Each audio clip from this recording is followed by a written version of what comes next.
Sometimes a person's true nature shows itself in a single gesture, bold, shameless, as if everything has already been decided. When a stranger reaches for what matters most to you, all you can do is hope that someone nearby won't stay silent. Sometimes a father's wisdom kicks in faster than a daughter's confusion. Enjoy listening. Claire noticed how Brandon suddenly went quiet in the middle of talking about her job and stared off toward the entryway. His look was strange, sharp, almost grabbing at something. She turned around. Nothing unusual. Just a regular coat rack with a jacket and keys hanging on a hook. An owl keychain swayed slightly in the draft. Brandon blinked, smiled, got back to the conversation, but something about that look scratched at her memory. She couldn't really explain what it was. Just an unpleasant chill ran down her spine, as if a stranger had looked into her life without permission. That was last Friday, when Brandon came over for the first time. She had invited him in for tea after a movie, showed him the apartment, proud but a little shy. A small one-bedroom on the edge of town, a new building, 300 square feet. Simple furniture, all the repairs done by hand. She had put up the wallpaper herself, and an old classmate had laid the laminate for a symbolic fee. Brandon walked around, nodded, said it was cozy, bright, well located. And then there was that look at the keys. Maybe she imagined it. Now, sitting on the bus on her way to work, Claire replayed the scene in her head and got annoyed at herself. She always overthinks everything. The man just looked around, that's normal.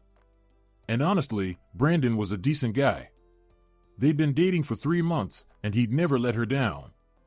He brought flowers, took her out to cafes.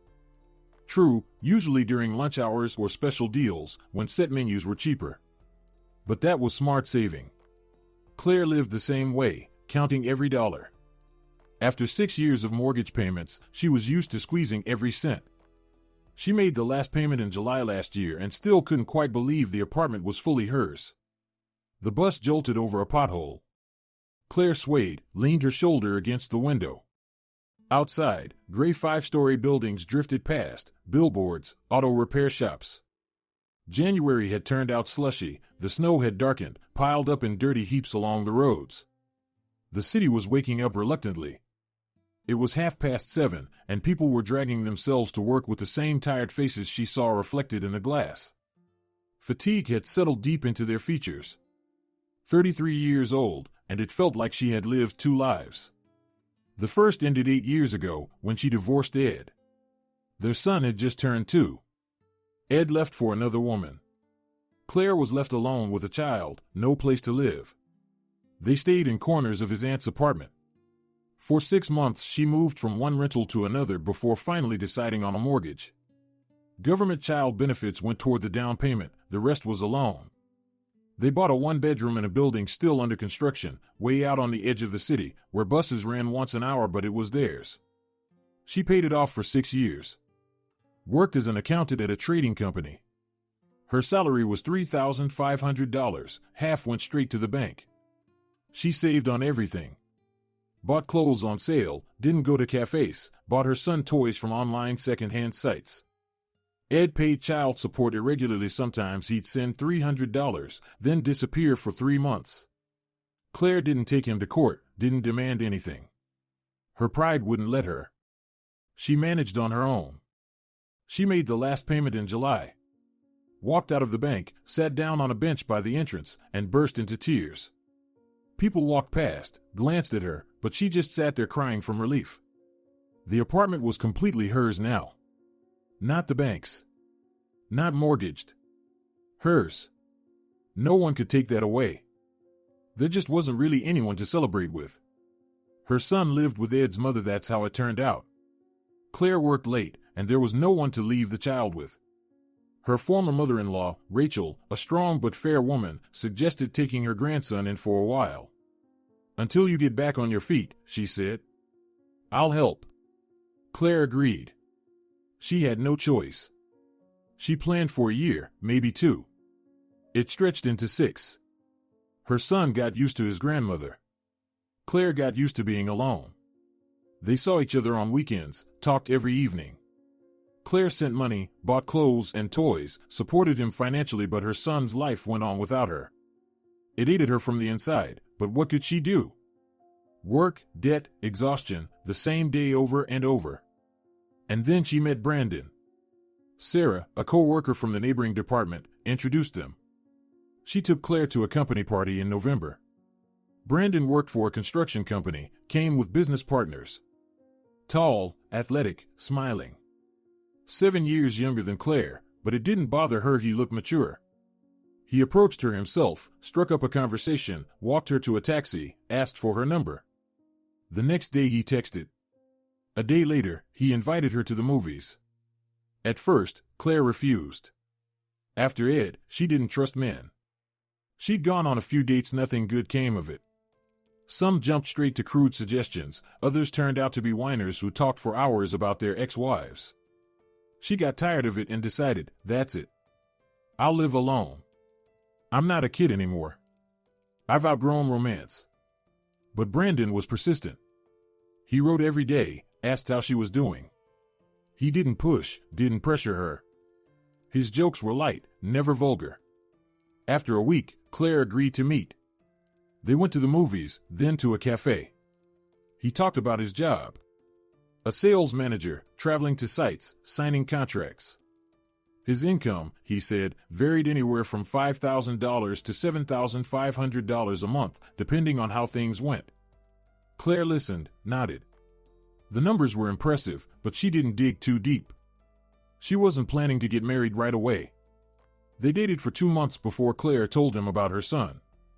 She was afraid of his reaction. Men usually ran when they found out a woman had a child. Brandon was surprised but didn't pull away. He asked how old the boy was, where he lived. Claire explained the situation. He thought for a moment, then said, "That's okay. What matters is that you're a good mother and you care." She felt lighter. A month later, Claire mentioned the apartment. She wasn't bragging, it just came up. They were talking about housing, and Brandon complained that he lived with his mother. The apartment, he said, was registered in his older brother's name. It had been decided that way back when their father was alive. He got nothing. His mother promised to help, but so far it hadn't worked out. Prices were high, and banks wouldn't approve a mortgage because his income wasn't stable. Claire sympathized and told him about her own mortgage experience. Brandon listened carefully, asked how much the apartment cost, what the down payment was, what interest rate she had. Claire answered it wasn't a secret. They took out $250,000 in 2016, with $27,000 from child benefits, the rest on a 20-year loan. She paid extra whenever she could. Closed it in 6 years. Brandon whistled. "Good for you," he said. Not every woman could handle that. Claire felt embarrassed, but pleased. He looked at her differently, then more attentive, maybe. After that, he started talking about the future more often. About getting married, living together, maybe having more kids.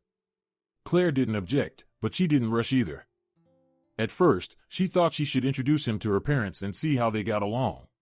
Her parents lived in a nearby district, in a 2-bedroom apartment on the 3rd floor. Her father, Bill, had worked as an engineer at a factory his whole life and retired 5 years ago. Her mother, Judy, was a homemaker and hadn't worked for the past 20 years due to health issues. They lived modestly, on her father's pension and small savings. Claire helped however she could with groceries, money for medicine. She called her mother on Wednesday and warned her that she would bring her boyfriend over on Saturday. Her mother was happy, asked his name, his age, what he did for a living. Claire gave a brief answer. Judy went quiet for a second, then said, "All right. Bring him over. We'll see." There was something cautious in her mother's voice, but Claire didn't press. They got up early on Saturday. Claire was nervous. She wanted everything to go smoothly. Brandon picked her up around 11. He brought a bouquet of chrysanthemums, big, yellow, about $30 worth. Claire took the flowers, put them in a vase, changed clothes, put on a modest beige dress, knee-length, light makeup, hair pulled back into a ponytail. Brandon looked her over and nodded approvingly. "Beautiful," he said. Claire smiled, but inside she tightened. Beautiful. She hadn't heard that much before. They drove in his car. An old Honda, about 10 years old, worn interior. Brandon apologized. The car wasn't his, he'd borrowed it from a friend. His own was in the shop. Claire nodded. She didn't care. The only thing that mattered was that the meeting went well. They parked by her parents' building and walked up to the third floor. There was no elevator. Claire rang the doorbell.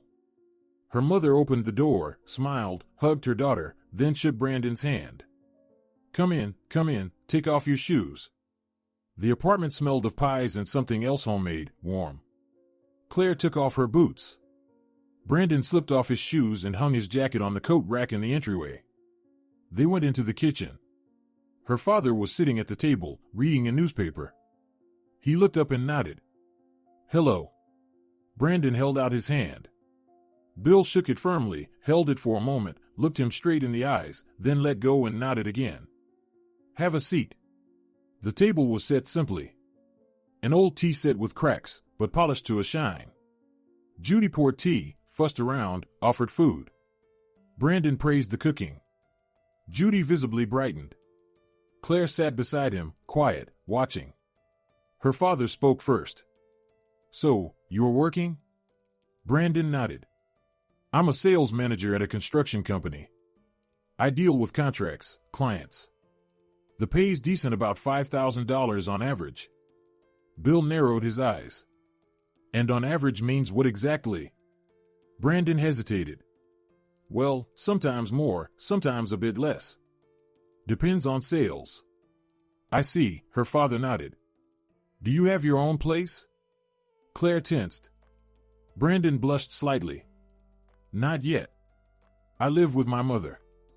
The apartment is in my brother's name, it just worked out that way. But it's temporary. I'm planning to get on my feet and take out a mortgage. Bill poured himself some tea and slowly stirred in sugar. A mortgage is serious business. Claire paid hers off for 6 years. Hard? Yes, I know, Brandon said. Claire told me. She did great, handled it. Bill looked at his daughter, then back at Brandon. And what are you counting on? You're planning to get married, am I right? Brandon nodded. Yes, I'd like to. If Claire agrees, of course. He turned to her and smiled. Claire lowered her eyes. Judy stepped in. And how does your mother feel about it? About marriage, I mean. Brandon shrugged. She's fine with it.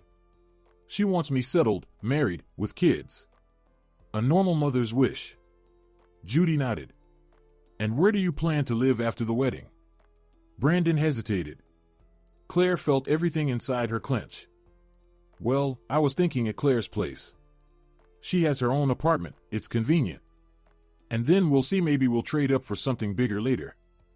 Bill set his cup down on the saucer. Loudly. Claire flinched. Trade up, her father repeated. The apartment is in Claire's name. She paid for it on her own. Brandon nodded. Sure, I get that.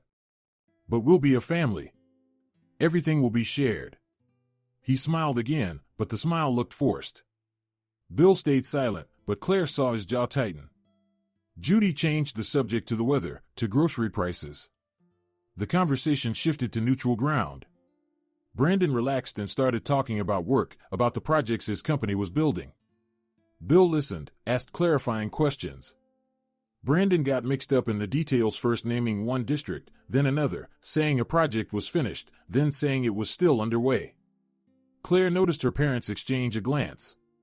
Quick, but telling. After tea, Brandon asked to use the bathroom. Judy showed him the way. He left. Claire stayed in the kitchen with her parents. Her mother leaned closer and whispered, Claire, are you sure?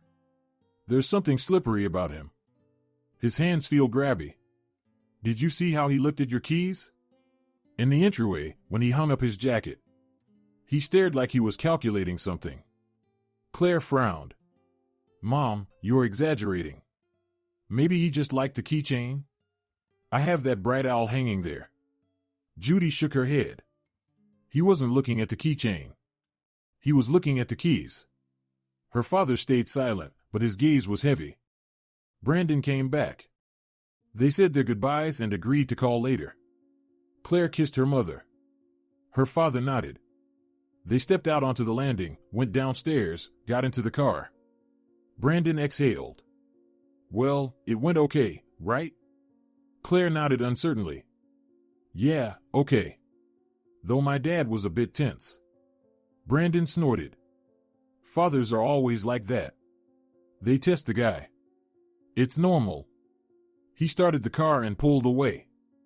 Claire looked out the window. A vague uneasiness stirred inside her. Her mother's words floated back into her mind.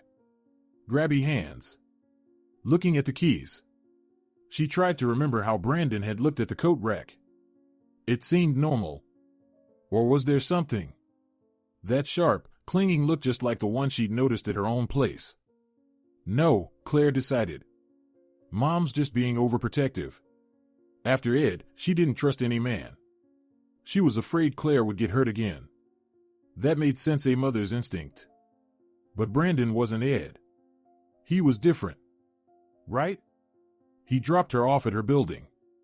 Brandon said goodbye. I'll call you tonight, okay? Claire nodded. Okay. He drove away. She went up to the apartment, undressed, hung her jacket up. Her eyes landed on the coat rack. The owl keychain swayed slightly. Its paint was chipped, worn down. Claire had bought it on the very day she received the keys from the developer. 6 years ago. The owl had become a symbol. Luck. Home. Freedom.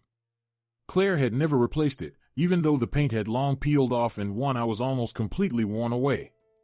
She took the keys off the hook and turned them in her hands. They clinked softly. 2 keys. One for the front door, one for the mailbox. Nothing else. A simple set, a simple keychain. What was there to stare at?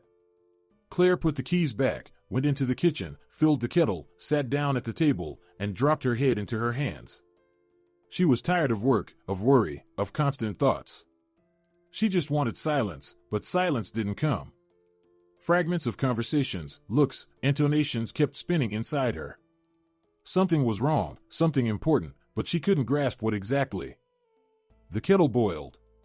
Claire poured water into a mug, dropped in a tea bag, sat there watching the tea darken, thinking about Brandon. About his words. We'll trade the apartment. He'd said it so easily, as if it were obvious. And what did she herself want? Did she want to live with him? Get married? A month ago, she would have said yes. Brandon had seemed reliable, caring. Now she wasn't sure. Her parents were wary. They were rarely wrong about people. Bill was a quiet man, but when he sensed something, he was usually right. Claire took a sip of tea hot, scalding. The pain distracted her from her thoughts. Enough, she decided. Stop overthinking. Everything's fine. Brandon is good. The meeting was just tense, that's normal. It takes time. Her parents would get used to him. The anxiety would pass. She finished her tea, washed the mug, went into the room, lay down on the couch, turned on the TV. Some show about home renovation. A woman was explaining how to redo a kitchen for $2,000. Claire listened with half an ear. She thought about her own kitchen. The wallpaper, put up 5 years ago, was peeling in places. It needed replacing. Maybe Brandon could help. He did work in construction, after all. Her phone vibrated. Claire opened Brandon's message. Thanks for today. Your parents are wonderful. Especially your mom, so warm. Your dad is strict, but that's understandable. I'm glad we met. I love you. Claire reread I love you. He'd written that for the first time. She paused. Did she love him? She didn't know. She had grown attached, that was true. She missed male attention, warmth. But was that love? She typed a reply. Thank you. I'm glad too. Good night. She didn't write I love you. She couldn't. She sent the message, put the phone down, closed her eyes. She was tired of thinking. Let things go as they go. Time would tell.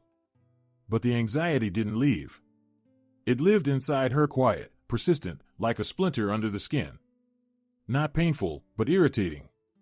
Claire fell asleep, but even in her sleep she saw Brandon's look sharp, assessing. A look that slid over the coat rack, over the keys, over the owl keychain. The look of someone calculating something. The week passed in its usual routine. Work, reports, invoices. Claire sat in her corner of the accounting department, checked figures, answered suppliers' calls. Sarah stopped by a couple of times, asked how the meeting with her parents went. Claire answered briefly. Fine. Sarah narrowed her eyes, clearly wanting to ask more, but Claire turned back to her monitor. She didn't feel like talking. Brandon texted every day. In the morning he wished her a good day, in the evening he asked how she was doing. On Wednesday he picked her up after work and they went to a cafe on the outskirts. They ordered said lunches $12 each. Soup, a cutlet with mashed potatoes, compote. They sat by the window. Brandon talked about a project his company was finishing in March. Claire listened, nodded, but her thoughts were far away. After dinner he suggested stopping by her place for tea, just to sit for a while. Claire didn't object. They got there quickly. Went upstairs. Claire unlocked the door and went in first. Brandon followed, took off his shoes, hung up his jacket. And again that look. Brief, but she caught it. He was looking at the coat rack. At the keys. Just a second. No more. But Claire clearly saw his eyes narrow, saw his gaze linger on the owl keychain. She froze in the hallway.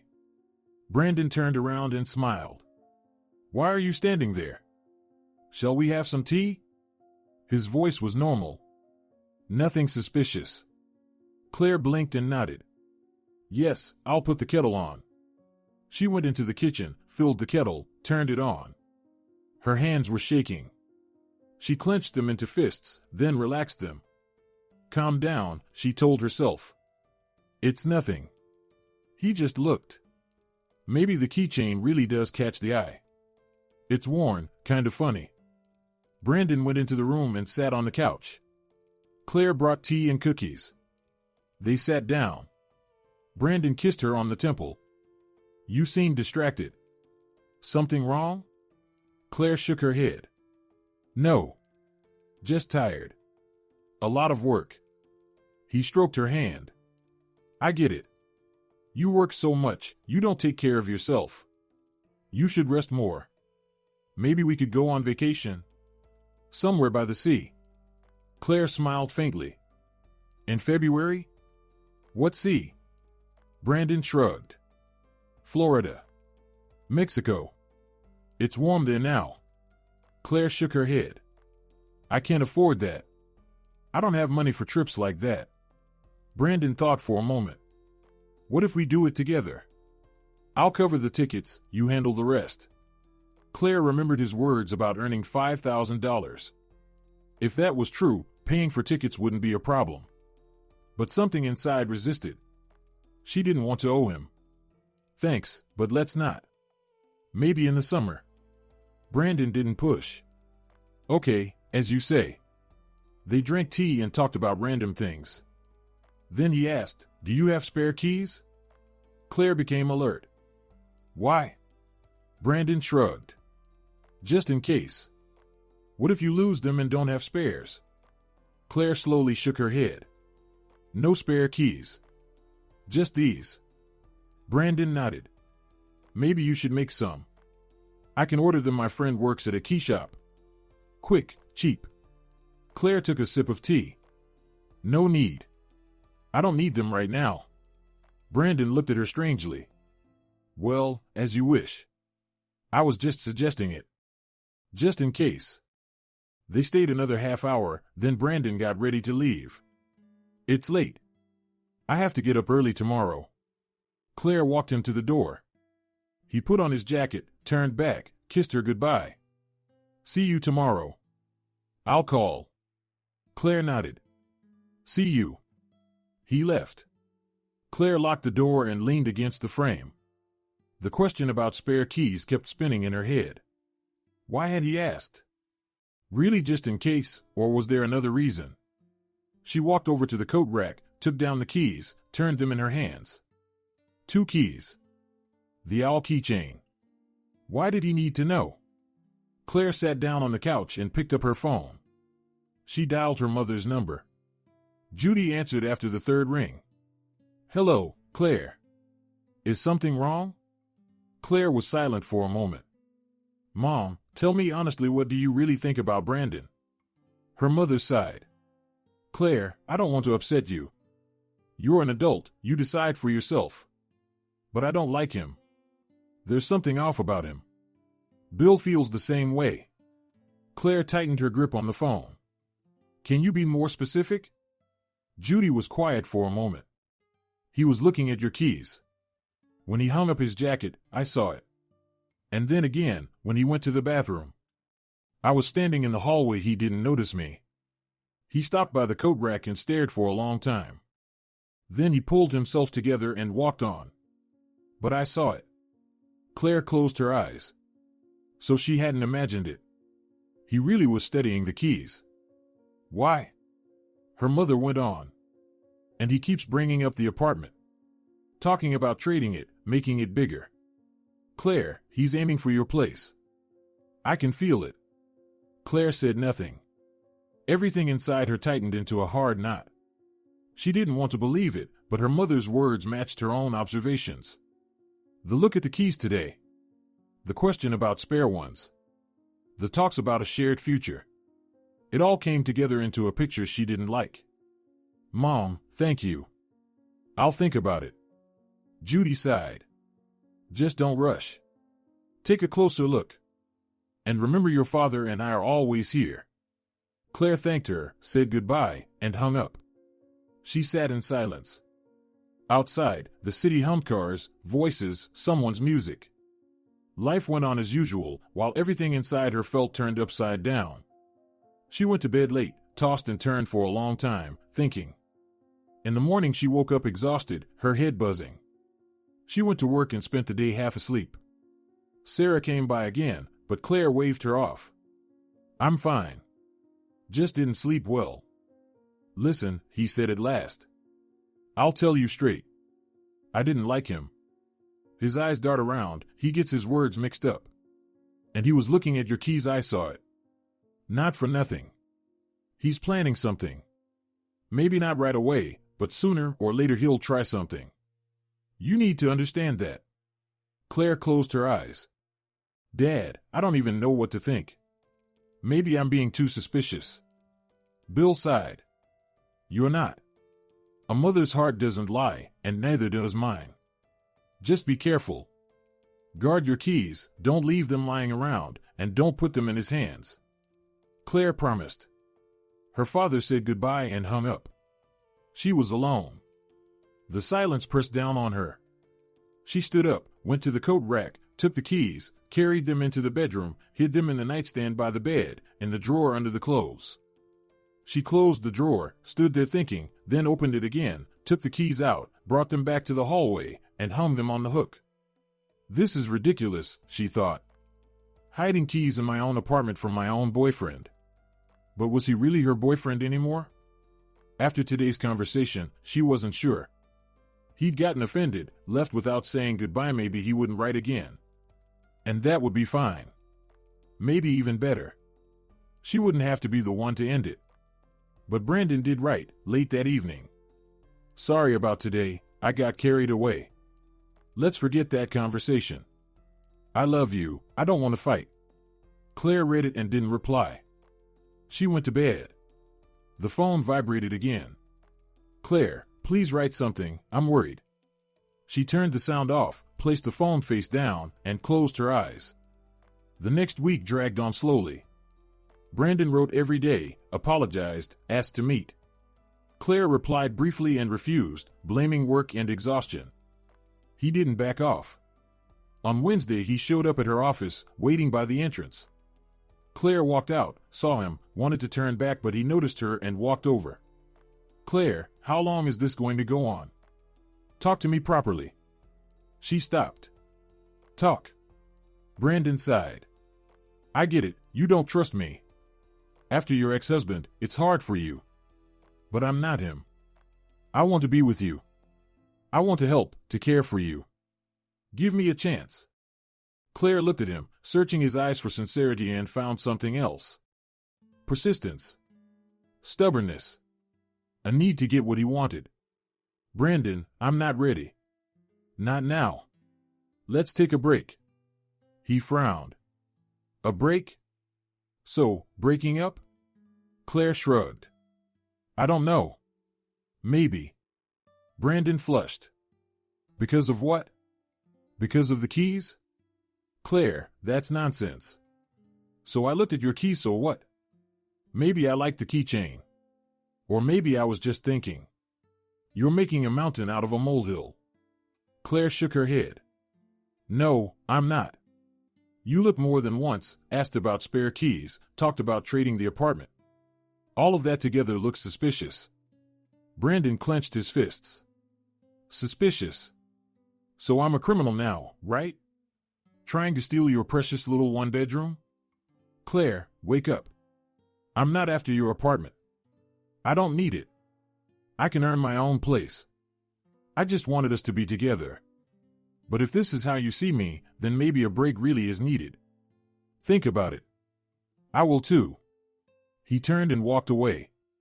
Claire stood there, watching him go. Relief mixed with anxiety inside her. Had she done the right thing? Maybe she really had imagined too much. But her intuition insisted no, she hadn't. There was something false about Brandon, something she couldn't put into words, but felt with her whole body. She went back to the office and finished the day. In the evening, she went to her parents' place and told them about the conversation. Judy hugged her. You did the right thing. You don't need a groom like that. Bill nodded. Good job. Take care of yourself. Claire stayed the night with her parents. She slept in her old room, on a narrow bed under a knitted blanket. She woke up in the middle of the night, listening to her father snoring behind the wall, her mother's slippers shuffling in the kitchen. Familiar sounds. Safe. Nothing could hurt her here. In the morning she went back home. Opened the door, stepped inside. The apartment greeted her with silence. Claire took off her coat, went into the kitchen, put the kettle on, and looked at the coat rack. The keys were hanging in place. The owl keychain stared back with its one worn eye. Claire stepped closer and touched it with her finger. Scratched, chipped but hers. She remembered the day she bought it. 6 years ago, at a small kiosk near the metro, choosing between an owl and a dolphin. She picked the owl, a symbol of wisdom, a protector of the home. The saleswoman had said, good choice. An owl brings happiness. Claire had smiled back then. Happiness. She just wanted to survive the mortgage, then she'd see. She did survive it. 6 years of payments, 6 years of saving. But she made it. The apartment was hers. And no one would take it away. Not Brandon. No one. Her phone vibrated. A message from Brandon. I've thought it over. I don't want to break. I want to fix everything. Let's meet one more time and talk seriously. Please. Claire read it and didn't reply. She put the phone aside. But he didn't stop. He wrote every day. Called. Claire didn't answer calls or messages, didn't dare block him. What if it was something important? Brandon grew more persistent, sending long messages about how much he needed her, how he missed her, how he wanted to make things right. A week later he showed up at her office again, this time not alone. With him was a woman around 55, heavyset, wearing a mink coat, her hair teased high. Claire walked out of the office, saw them, and froze. Brandon smiled. Claire, meet my mom. This is Patricia. The woman stepped forward and held out her hand. Very nice to meet you. Brandon has told me so much about you. Claire shook her hand silently. Patricia looked her up and down. Pretty. And serious, I can tell. That's good. Brandon smiled. I thought maybe you should meet. Mom wanted to see you. Claire was confused. Why? Patricia jumped in. Well, I wanted to take a look at my son's girl. Brandon says you have your own apartment. Good for you handling that on your own. That's admirable. Claire grew wary. Thank you. Patricia went on. Brandon said you had a fight. Over some nonsense. Keys, not keys. Oh, come on, dear. Those are little things.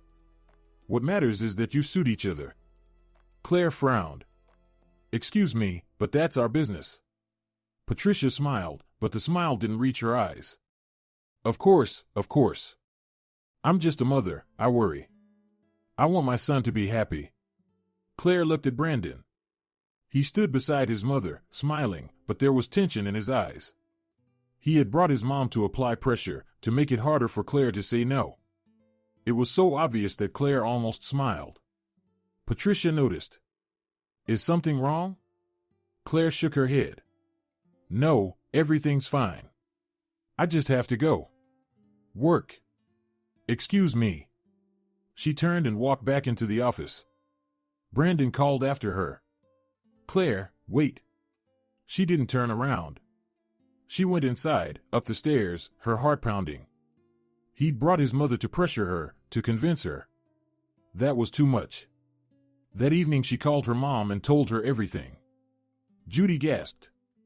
Claire, that's a bad sign. When a man brings his mother in to help, it means he can't handle things himself. And you say she was in a fur coat? That means they have money. So why does her son need your apartment? Claire thought about it. Yeah. Why? Her mother went on. Or maybe the coat isn't theirs. Or it's on credit.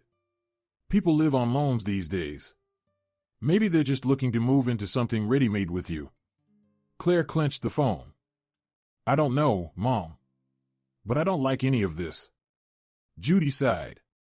And you're right not to. Don't meet him anymore. Don't let him near your place. And guard your keys, hide them somewhere. Don't leave them hanging in plain sight. Claire promised. She said goodbye and hung up. Then she stood up, went to the coat rack, took the keys, carried them into the bedroom, and hid them in the nightstand, in the farthest corner under a stack of clothes. She closed the drawer, stood still, and listened to her feelings. Inside, it felt calmer. The keys were safe. No one would get them.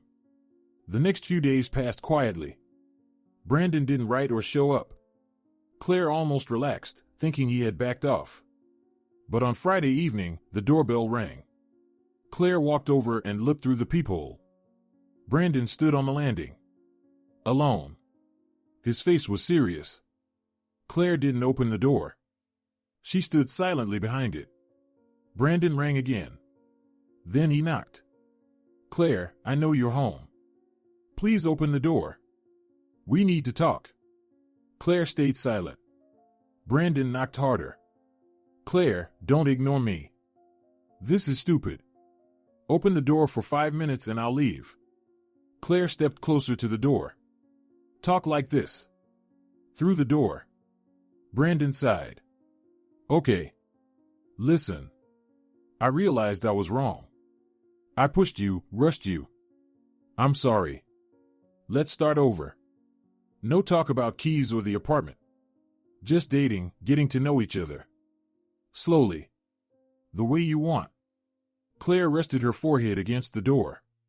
It sounded sincere, but she didn't believe it. There had been too many strange moments, too many coincidences. Brandon, I need time.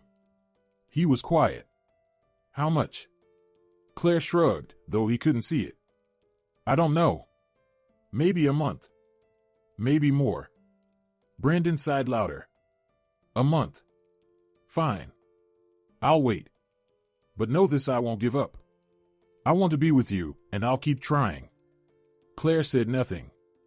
Brandon stood there a bit longer, then left. His footsteps faded in the stairwell. Claire stepped away from the door, sat down on the floor, her back against the wall. She was exhausted. Tired of everything. She sat like that for about 10 minutes, then stood up, went into the bedroom, opened the nightstand, took out the keys, and looked at the owl keychain. One eye was completely worn away, the other barely visible. A cheap, shabby little thing. But to Claire, it meant more than all the gifts Brandon had ever given her. She put the keys back, closed the drawer, lay down on the bed, and stared at the ceiling. Outside, it was getting dark. The city hummed with its evening sounds: cars, sirens, someone's laughter. Life went on. Somewhere people were meeting, falling in love, getting married. Somewhere they were making plans, dreaming about the future. Claire's future, though, felt blurry. She no longer knew what she wanted. She knew only one thing for sure: the apartment was hers, and she would not give it to anyone. Her phone vibrated. Claire picked it up. A message from Brandon. "Thank you for listening. I really want to fix everything. Give me a chance." Claire read it and didn't reply. She put the phone on the nightstand and closed her eyes. Let him wait. Let him think he still had a chance, while she figured herself out what she really wanted. But her intuition whispered that this wasn't over. Brandon wasn't the type to give up easily. He would come back, and next time he would act differently. She didn't know how, but she felt that something unpleasant lay ahead, something she needed to be ready for. She turned onto her side, pulled her knees to her chest, curling up like she had as a child when she was scared, and lay like that until she drifted into a restless sleep full of vague, anxious images. A month flew by quickly. Claire worked, visited her parents on weekends, called her son. Brandon didn't show up, didn't write, didn't call. Claire almost relaxed. She decided he had let go, found someone else. Inside, there was both relief and a strange emptiness. 3 months of a relationship wasn't nothing. She had gotten used to his morning messages, to flowers on Fridays. But life without him turned out to be simpler. She didn't have to think about how to answer another suggestion to come over. She didn't have to listen for hidden meanings or look for traps in his words. Claire put the keys back on the coat rack in the hallway. Hiding them started to feel silly. The owl keychain swayed on the hook again, greeting and seeing off its owner. March brought a thaw. Snow melted into dirty streams, the city turned into a mess of puddles and slush. Claire splashed through puddles on her way to the bus stop, cursed spring, and dreamed of real warmth. Work piled up: quarterly reports, audits. She stayed late at the office, came home exhausted, collapsed on the couch, and fell asleep without even undressing. One Friday during lunch break, Sarah came by. She sat across from Claire, who was chewing a sandwich, eyes fixed on the monitor. "Claire, are you still alive?" Claire looked up. "More or less." Sarah smirked. "You look good. Dark circles suit you." Claire waved her off. "Reports. It'll be over soon." Sarah was quiet for a moment, then asked, "So what about Brandon?" Claire shrugged. "Nothing. We broke up." Sarah was surprised. "Seriously? I thought you two were heading for a wedding." Claire shook her head. "No. We didn't get along." Sarah squinted. "Or was he after your apartment?" Claire flinched. Sarah laughed. "Relax, I'm joking." "Or am I?" Claire stayed silent. Sarah understood. "Ah. So he really was after it." "I figured as much. He asked about your apartment right away when I introduced you." Claire frowned. "He did?" Sarah nodded. "Yeah. Like, your friend is well set up with housing. I didn't think much of it back then, thought he was just curious. But looks like he had his eye on it from the start." Claire set the sandwich aside. "So from the very beginning, it was a plan?" Sarah spread her hands. "Looks that way. Sorry I set you up. I had no idea." Claire shook her head. "It's okay. It's on me too. I should have figured it out sooner." Sarah stood up. "The important thing is you realized it in time and didn't marry him. Otherwise, you'd never have gotten rid of him." Claire was left alone. She finished the sandwich without appetite. So from the very beginning, he had been aiming, studying, calculating, and she almost believed him, almost agreed. Good thing her parents noticed in time. Good thing she didn't miss it herself. That evening at home, she sat on the couch with her cup of tea, some show playing on TV. She wasn't really watching, just background noise. Her phone lay nearby, silent. Claire had gotten used to the quiet, to no more evening messages from Brandon. And then the phone vibrated. A message from an unknown number. Claire opened it. "Hi, it's Brandon." I changed my number, lost the old one. How are you? Claire stared at the screen. A month of silence and now this. She didn't reply. Put the phone down. A minute later, another message. I know you're mad, but I really miss you. We could meet. Talk. Claire blocked the number and exhaled. That was it. Decision made. No more conversations. Enough. But half an hour later the phone vibrated again. Another unknown number. Claire, don't block me. I just want to see you. Once. Please. She blocked that one too. The phone vibrated again. A third number. You won't solve anything like this. Let's talk like adults. Claire turned the phone off, tossed it onto the couch, stood up, and paced the room. Her hands were shaking. Why wouldn't he leave her alone? What did he want? She told him clearly. It was over. Why keep pushing? She went to the window and looked down. The yard was empty. Cars stood in the parking lot. A few pedestrians hurried home. Everything looked normal, but inside something scratched at her. The feeling that she was being watched, that danger was somewhere nearby. Claire pulled the curtain closed, went back to the couch, turned the phone back on. Messages were coming in one after another, all from different numbers. Brandon wrote that he wanted to explain, that he understood his mistakes, that he was ready to wait, just asking for a chance. Claire read them and felt irritation rising. No. No chances. It was over. She called her father. Bill answered right away. Claire told him about the messages. He listened, was quiet for a moment, then said, report it to the police. This is harassment. Claire hesitated. Dad, he hasn't done anything. He's just texting. Bill sighed. For now he's texting. What's next? He shows up, stands under your door? Or something worse? Claire thought about it. Her father was right. Brandon was becoming obsessive. That was scary. Okay, Dad. I'll think about it. Bill insisted. Don't think. Act. And lock your door with the chain. And keep your keys safe.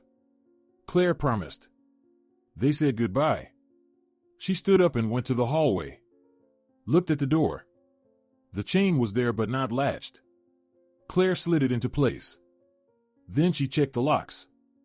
Both were locked. Everything was fine. She went back to the room and lay down on the couch. The phone vibrated again, another unknown number. Claire didn't even read it, just blocked it immediately. She slept badly that night. She dreamed that someone was knocking on her door. Long, insistent knocking. She walked up, looked through the peephole. Brandon was there, smiling, knocking. She stepped back, but the knocking didn't stop. It got louder. The door shook, about to break. Claire woke up in a cold sweat, looked around. The room was dark and quiet. No knocking. Just a dream. She got up, drank some water, checked the time, 4 in the morning. 2 hours until the alarm. She lay back down but couldn't sleep. Stared at the ceiling, thinking about Brandon. Why was he so fixated on her? Was it really just the apartment? Or was there something else? In the morning she went to work exhausted, head aching. All day she felt like she was in a fog. Sarah stopped by, asked if she was sick. Claire waved her off. I'm fine. Just didn't sleep. By evening her head was splitting. She took a pill, worked until 6, then went home. She got off the bus and walked toward her building. And then she saw him. Brandon stood by the entrance. Hands in his jacket pockets, face serious. Claire froze. He saw her and stepped toward her. Claire, finally. We need to talk. Claire stepped back. There's nothing to talk about. Leave. Brandon shook his head. No. I'm not leaving until you listen. I waited all month.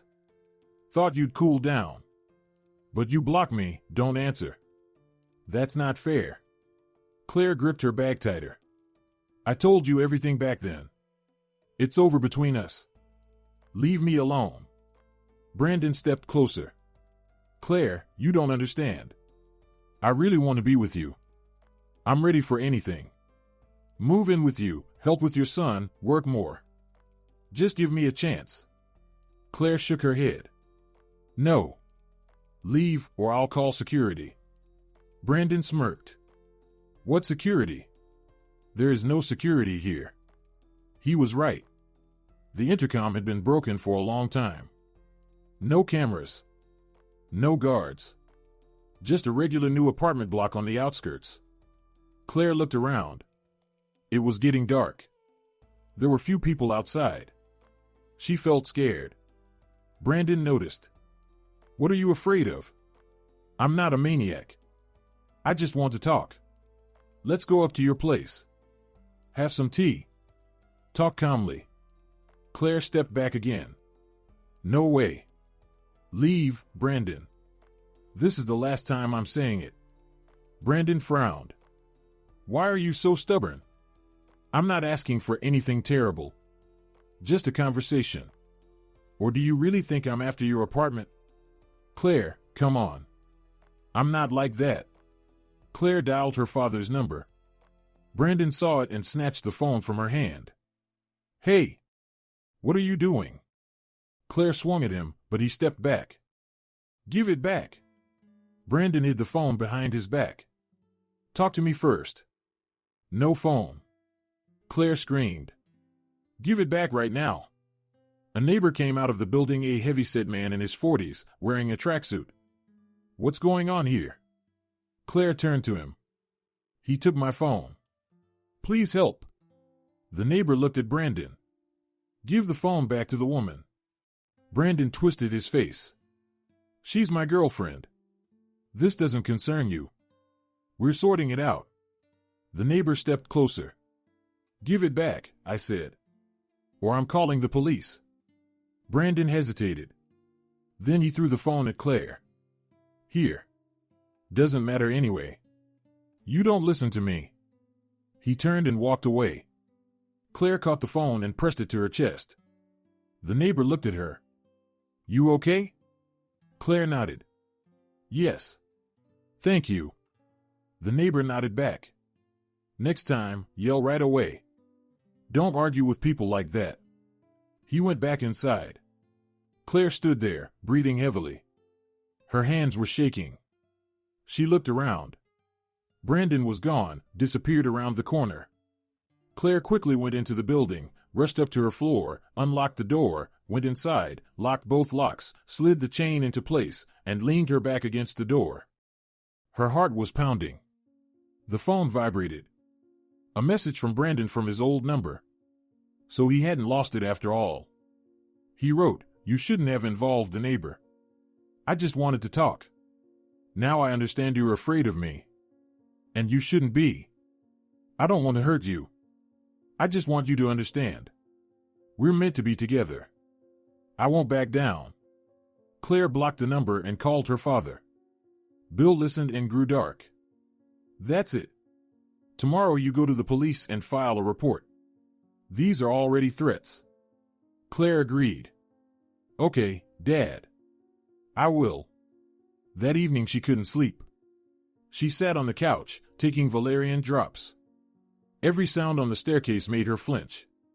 She was afraid Brandon would come back, start banging on the door. But the night passed quietly. In the morning, Claire went to the police station.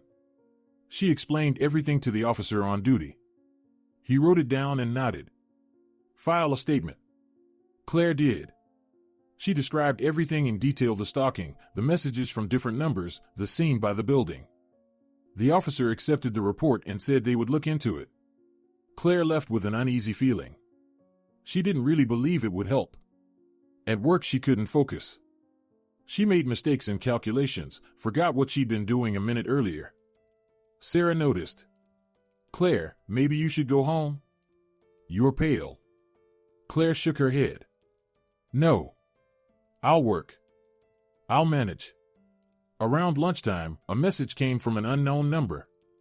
I found out you went to the police. That was a mistake. I didn't do anything wrong. I just love you. But fine, if that's how you want it, I'll back off. Just let's meet one last time. I want to give something back to you.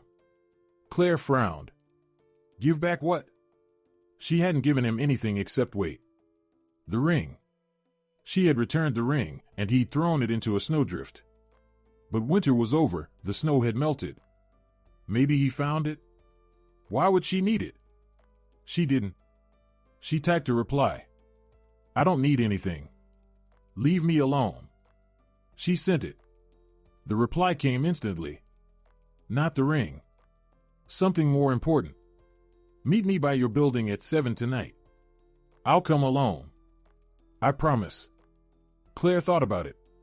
What could be more important? And why was he pushing so hard? It felt wrong. She called her father and told him everything. Bill was firm. Don't go. It's a trap. He's planning something. Claire agreed. Okay. I won't go. But curiosity gnawed at her. What did you want to give back?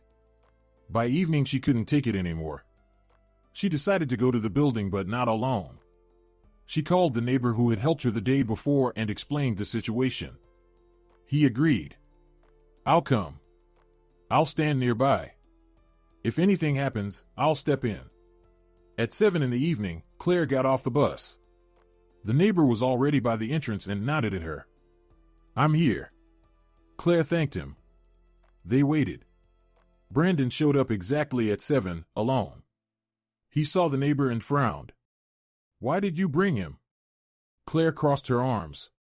For safety. What did you want to give back? Brandon reached into his pocket and pulled out a set of keys. Claire saw them. With the owl keychain.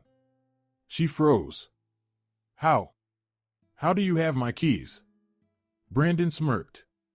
I took them the last time I was at your place.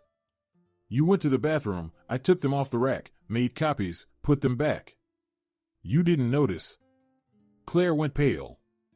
So he had copies. All this time, he had keys to her apartment. Give them back, she forced out. Brandon jingled the keys. These are your originals. Take them. The copies are with me. Claire stepped forward. Give me the copies. Now. Brandon hid his hand behind his back. No.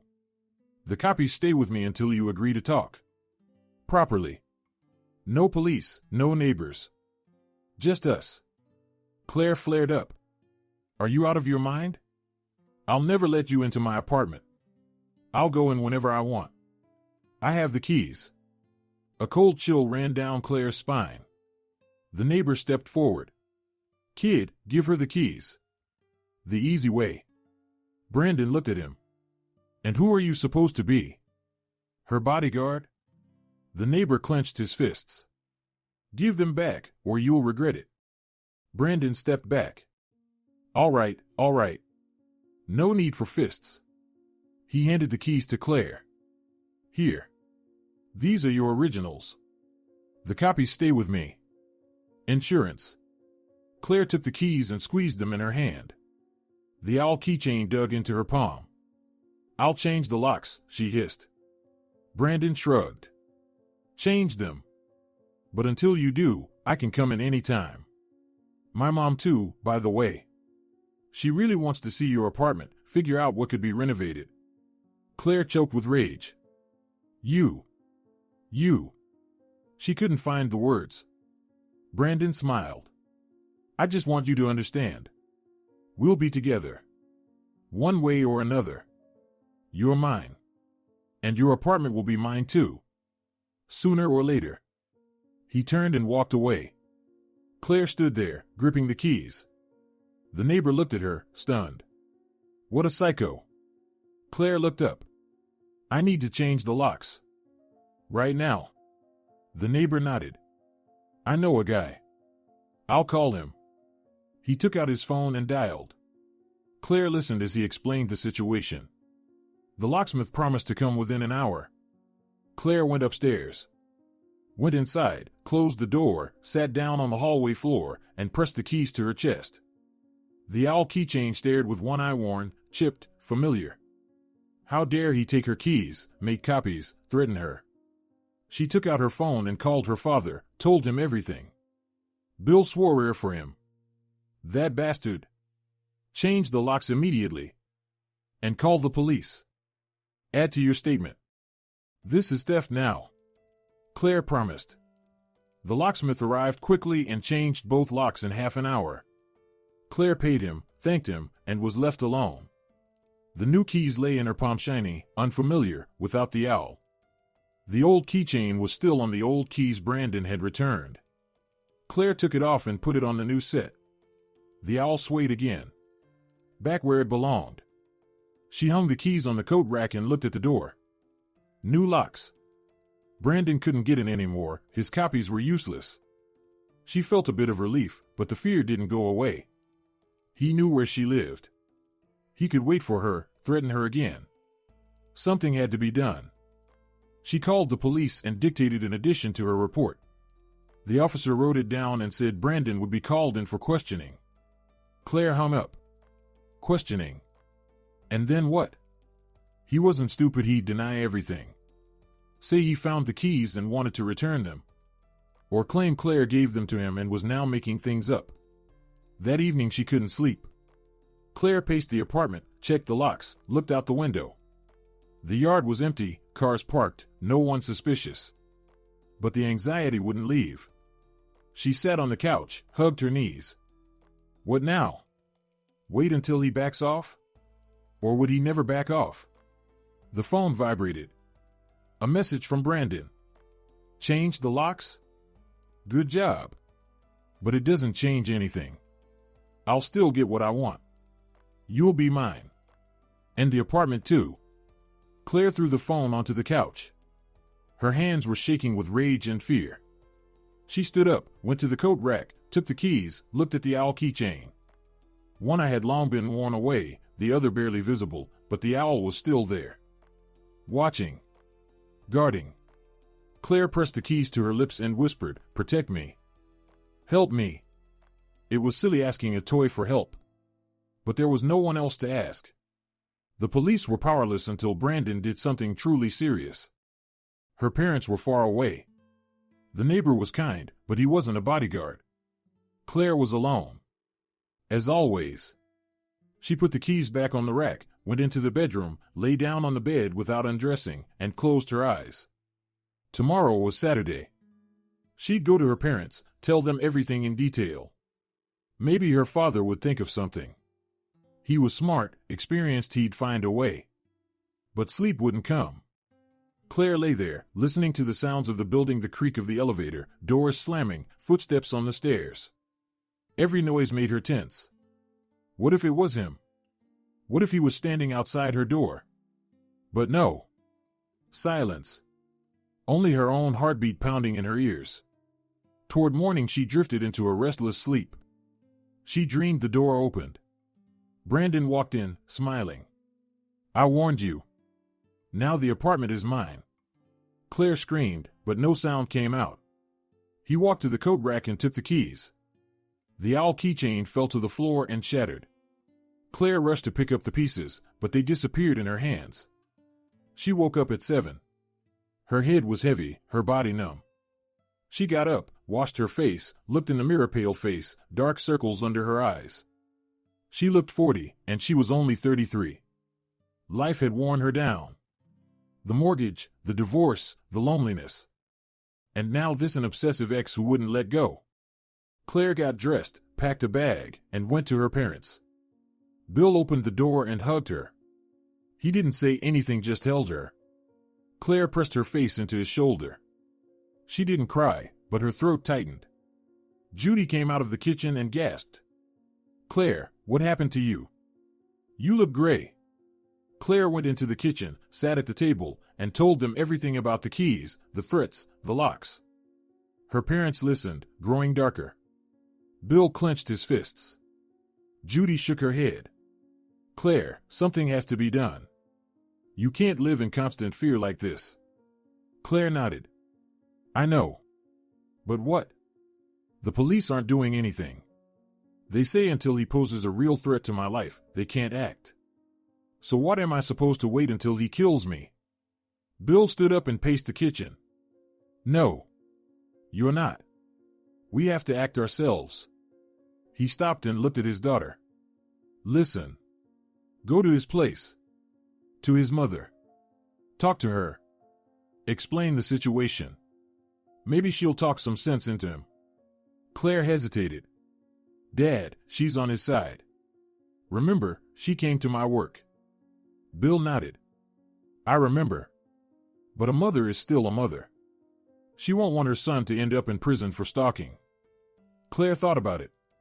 Maybe it was worth trying. She knew the address. Brandon had mentioned it before. An older neighborhood, 5-story buildings. Not far from the center. She could go right now. Bill encouraged her. Go. And I'll call a lawyer I know, ask for advice. Maybe there's a legal way to put pressure on this guy. Claire agreed. Okay. I'll go. She took the metro to the address. Got out and looked around. A typical residential area, 5-story buildings, a playground, a shop on the ground floor. She found the right entrance and went up to the 3rd floor. She rang the doorbell. Patricia opened the door. The same woman in the mink coat, now without it, wearing a robe. She recognized Claire and looked surprised. Oh. It's you. What do you want? Claire exhaled. I need to talk to you. About your son. Patricia narrowed her eyes. About Brandon? And what about him? Claire explained briefly about the keys, the threats. Patricia listened, her face hardening. Then she said, Come in. Claire stepped inside. The apartment was ordinary, a small 2-bedroom, old furniture, faded wallpaper. No sign of wealth at all. The fur coat was clearly either bought on credit or just for show. Patricia led her into the kitchen and gestured for her to sit. Claire sat down. Patricia sat across from her and poured tea from the kettle, without questions, automatically. Claire took the mug but didn't drink. Patricia took a sip, set her mug down. So you're saying he's threatening you? Claire nodded. Yes. He stole my keys, made copies. He says he can come into my apartment whenever he wants. That I'll be his. And that the apartment will be his too. Patricia sighed. Well, the apartment is yours. That's true. I know. Brandon told me. Claire tensed. He told you? Patricia nodded. Yes. He said he'd met a woman who owns her own 1-bedroom. No mortgage, fully paid off. I was happy when I heard that. I thought my son was finally getting settled. He has nothing of his own. The whole apartment went to his brother. Unfair, of course, but that's how their father left it. Claire tightened her grip on the mug. So you knew he was after my apartment? Patricia shrugged. Well, not after. He just assumed he'd get married and move in with you. A normal expectation. A young man needs a place to live. Claire felt anger rising. A normal expectation is to marry for love. Not for an apartment. Patricia smirked. Love is nice, sure. But you still need somewhere to live. Love is love, life is life. Claire realized the conversation was pointless. Patricia was on her son's side. What mattered to her was that Brandon got settled at someone else's expense. Claire stood up. I see. So you won't help. Patricia stood as well. And what exactly can I do? Brandon is an adult. He decides for himself. I'll tell him not to go too far, of course. But that's all. Claire headed for the door. Patricia walked her out, then stopped her at the threshold. Listen. You're a smart woman. Why do you need all this trouble? Marry Brandon, live together. He's a good guy, hardworking, he'll provide for the family. And your apartment won't go anywhere. It'll be shared. Claire turned around. I don't want to marry him. I don't love him. Patricia snorted. Love will come. Stability is what matters. And I can see you're lonely. Your child is growing up with his grandmother. Wouldn't it be better to live with a husband? Claire clenched her jaw. Goodbye.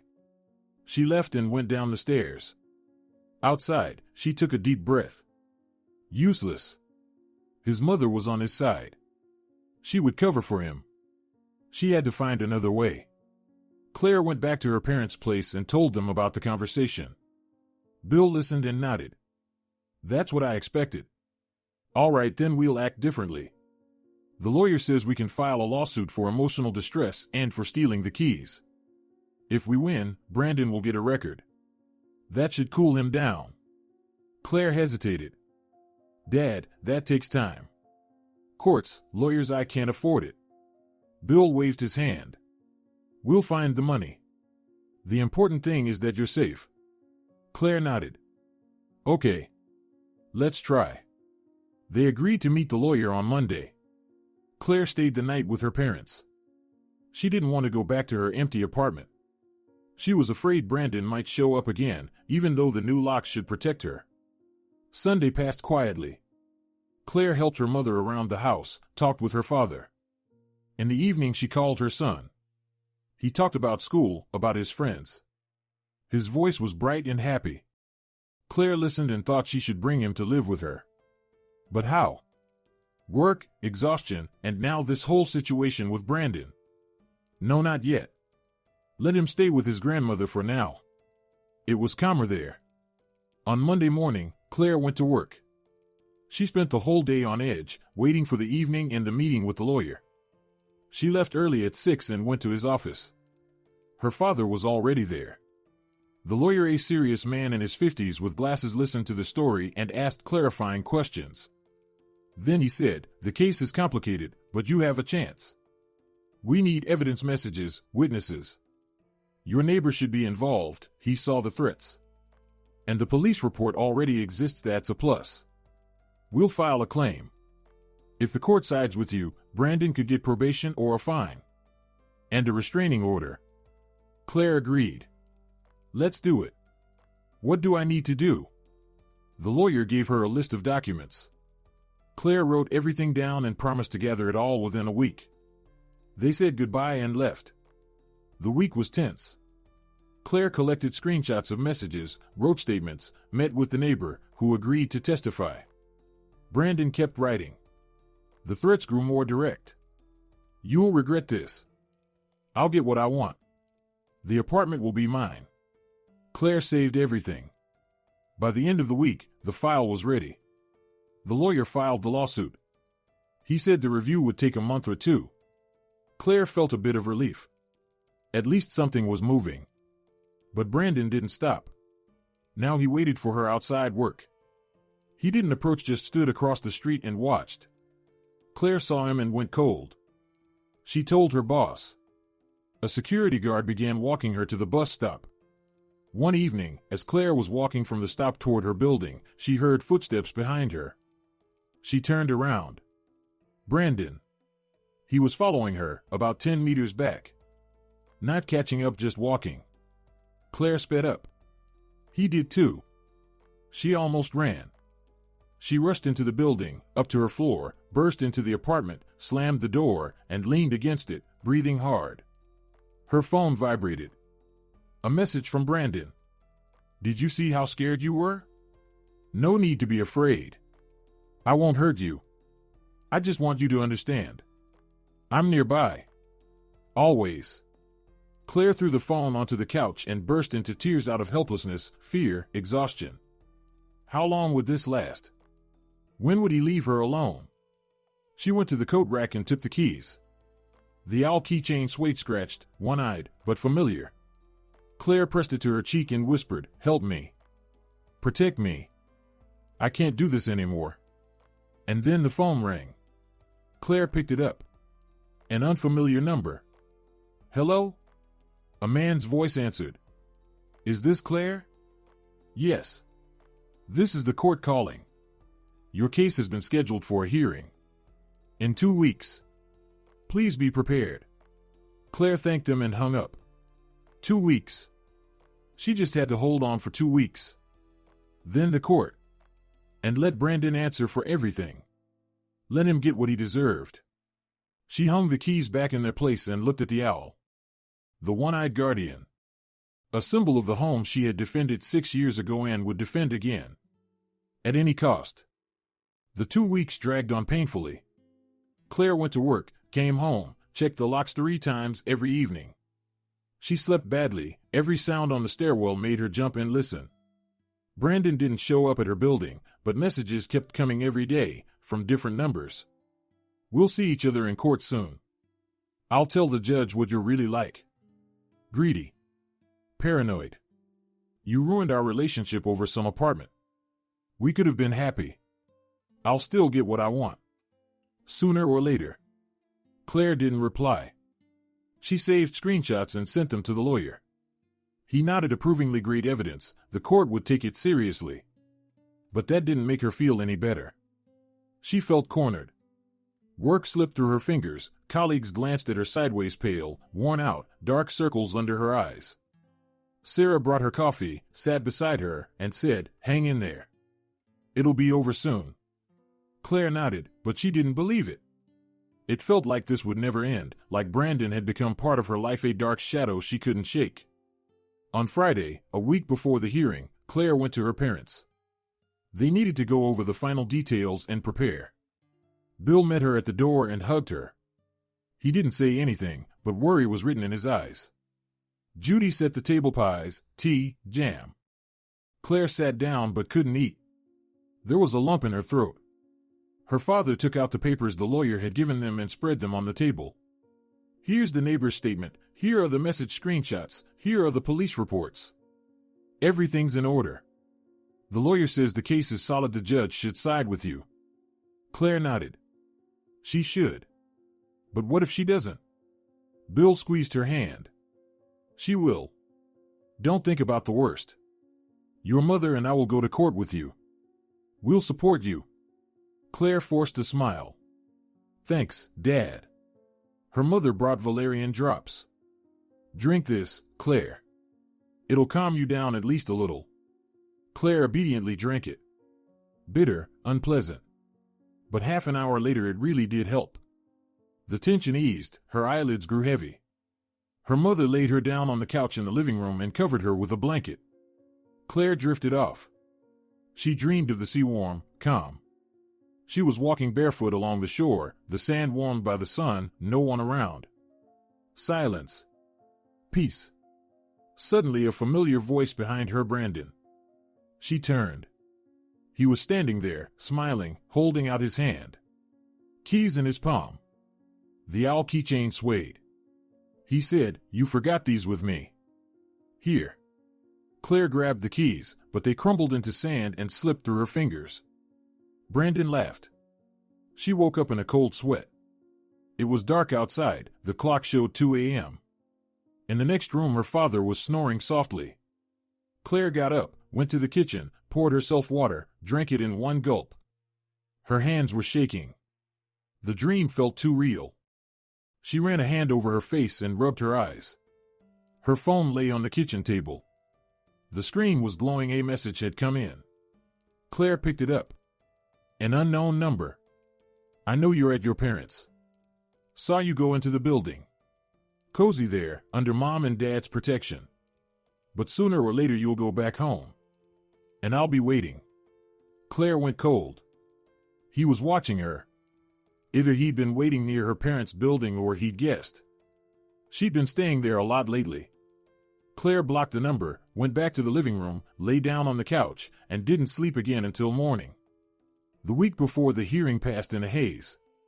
Claire lived day by day, crossing them off on the calendar. 6 days left. 5. 4. Brandon went quiet. No messages. No calls. No appearances near her building. The calm before the storm, Claire thought. On Wednesday evening the lawyer called. He warned her that Brandon was preparing too. He'd hired an attorney. He would deny the threats. Say he'd taken the keys with Claire's consent, that she herself had offered them.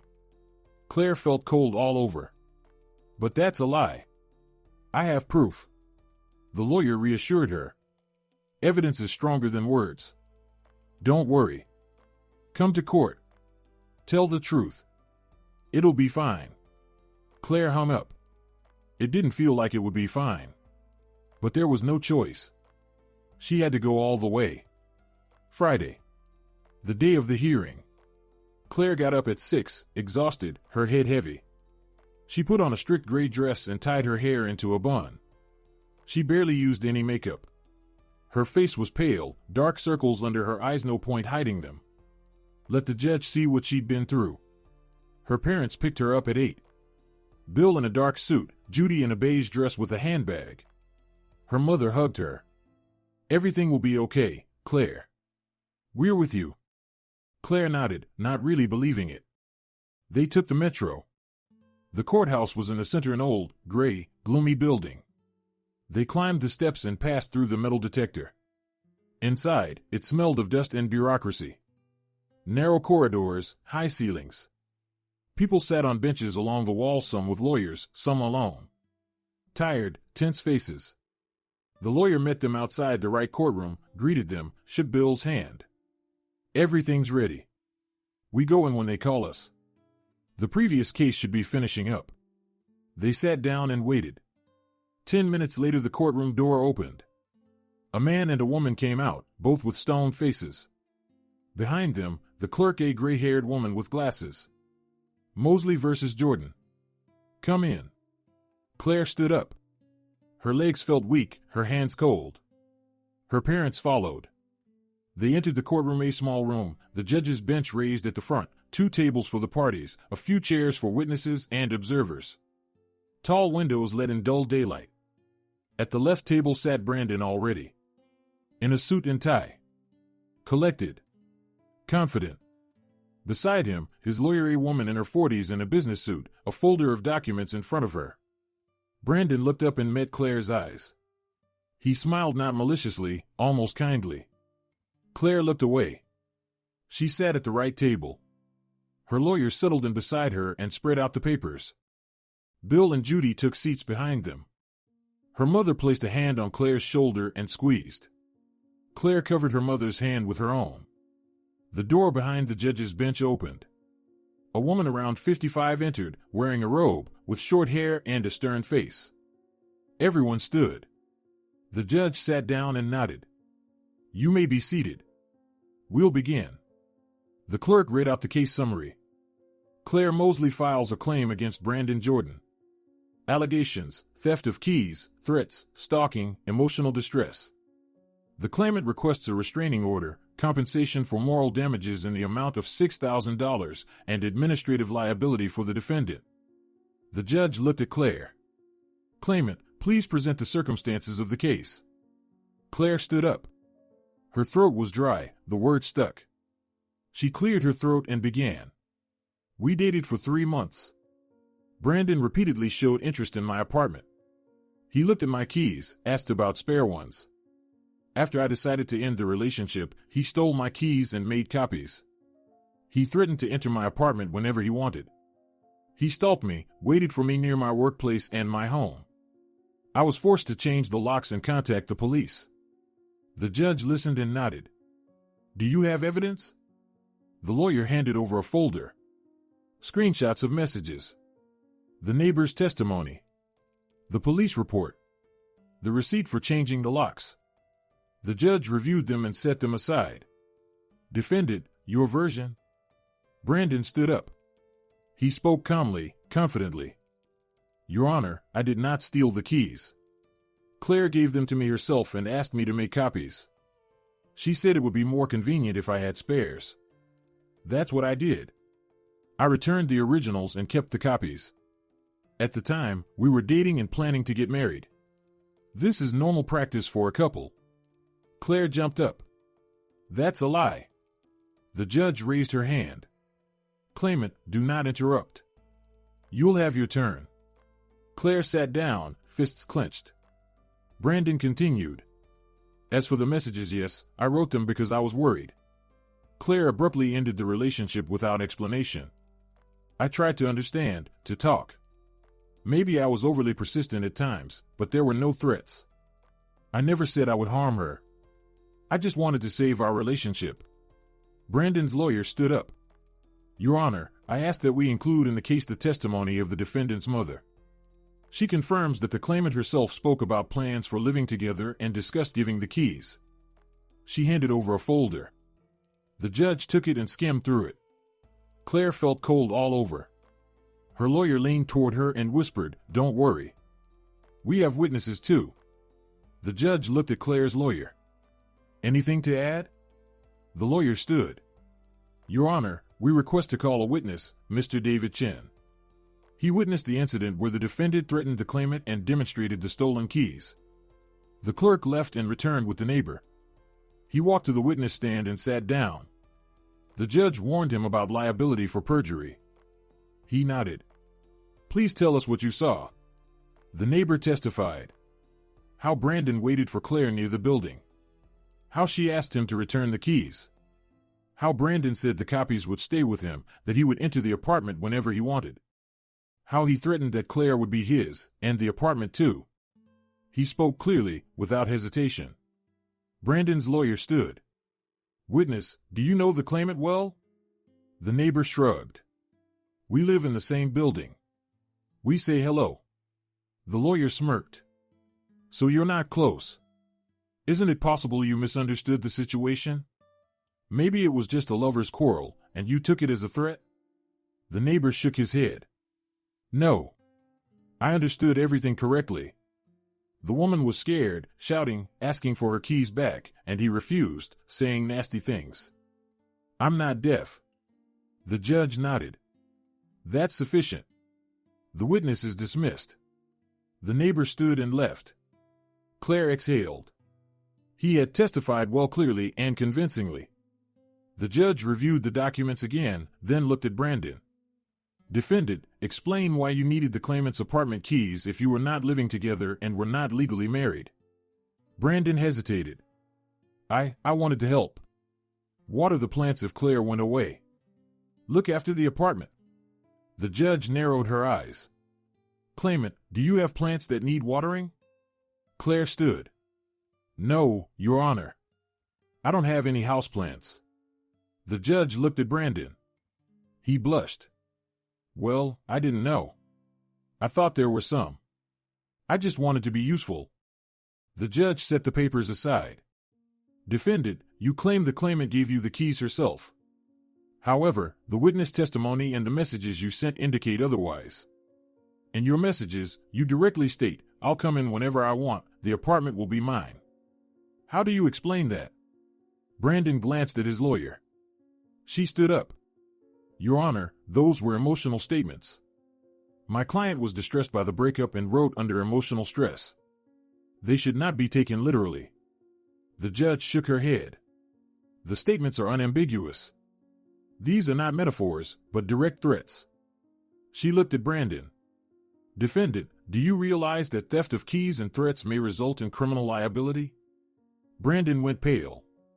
I didn't think it was that serious. I just wanted to talk to Claire, to make her listen to me." The judge sighed. "You could have talked without stealing keys and making threats." She reviewed the documents again. Paused. Then announced, "I declare a 15-minute recess. After that, I will issue a decision." She stood up and left the courtroom. Everyone exhaled. Claire leaned back in her chair, her hands shaking. The lawyer patted her shoulder. "It's going well.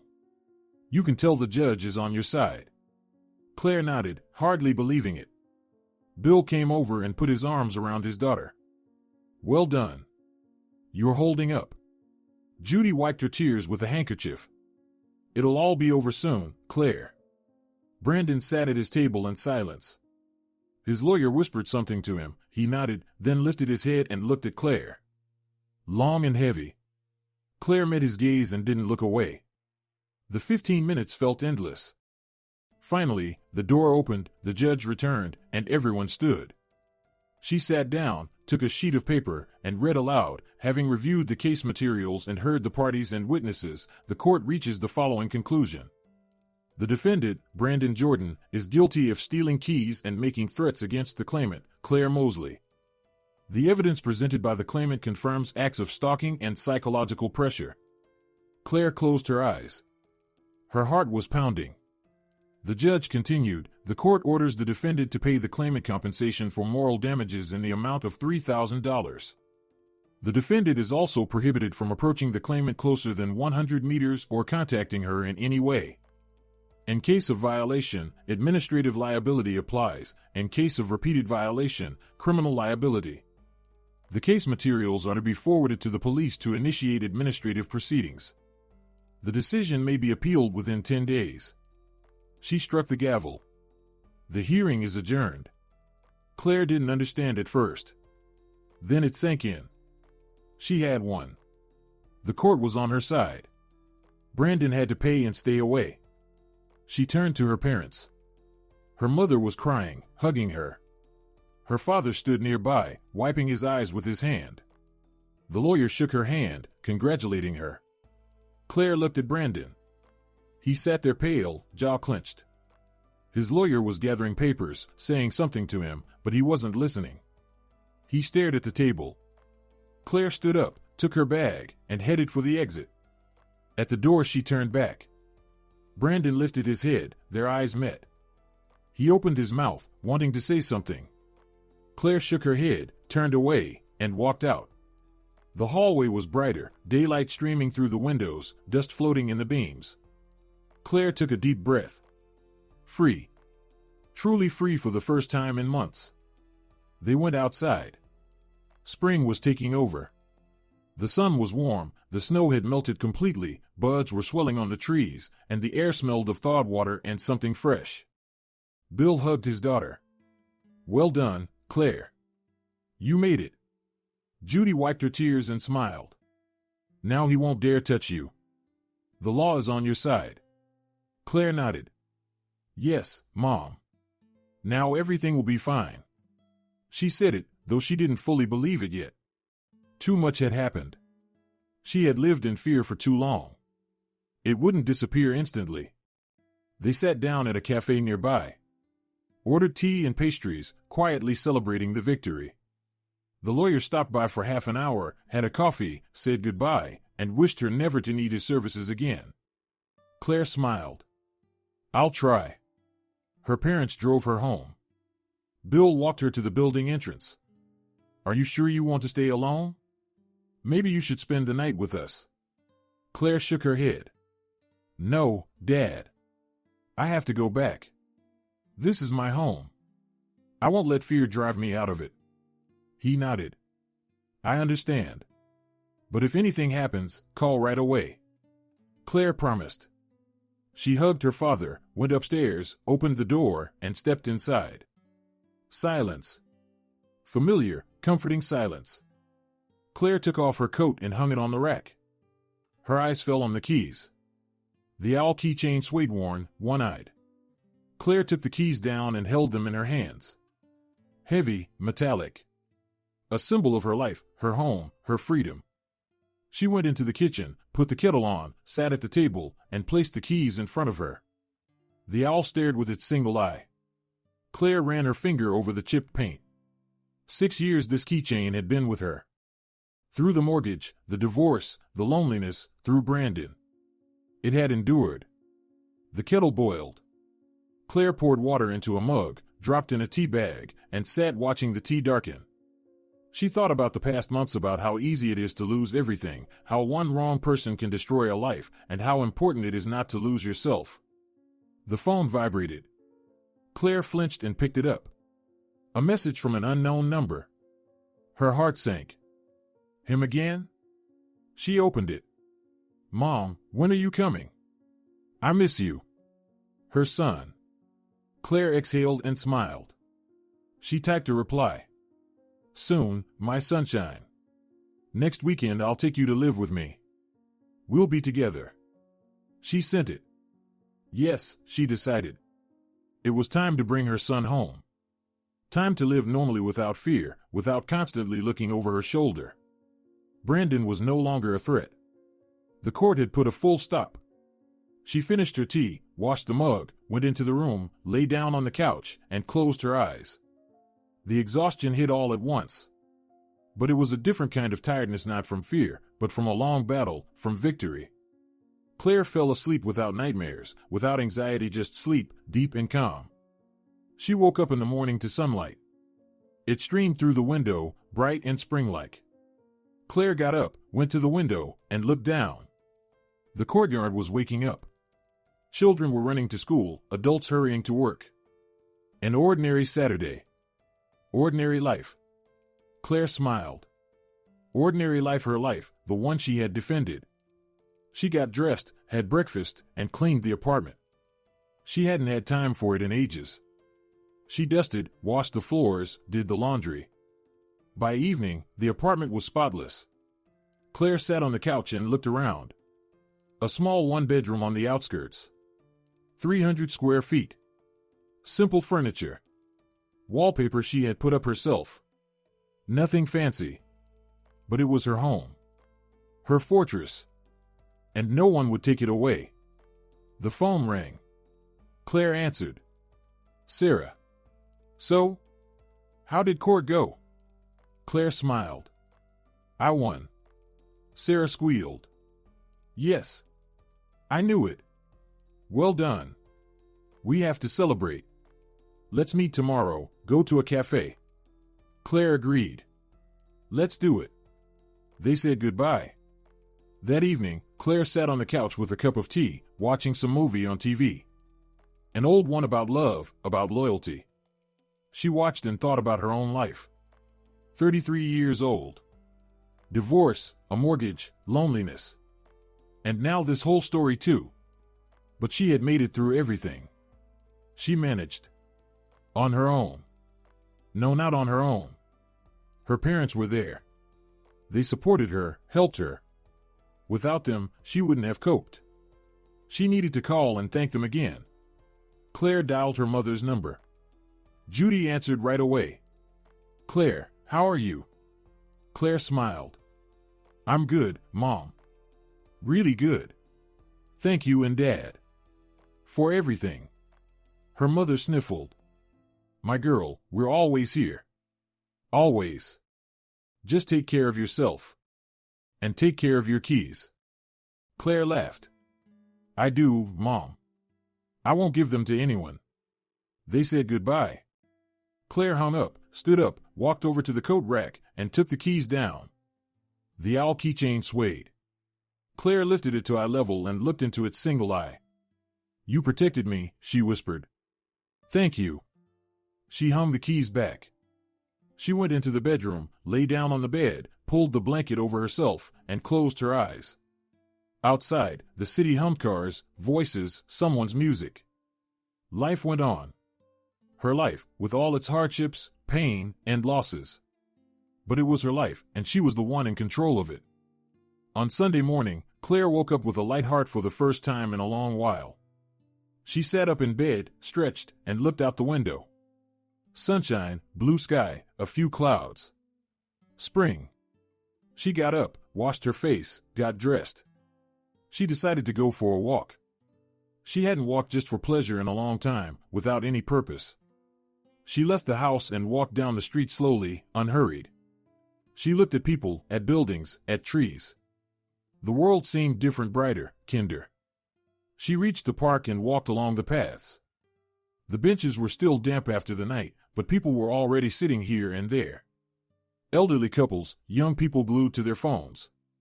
Claire sat down on an empty bench and turned her face toward the sun. Warm. She took out her phone and called her son. He answered happily. Mom. When are you coming?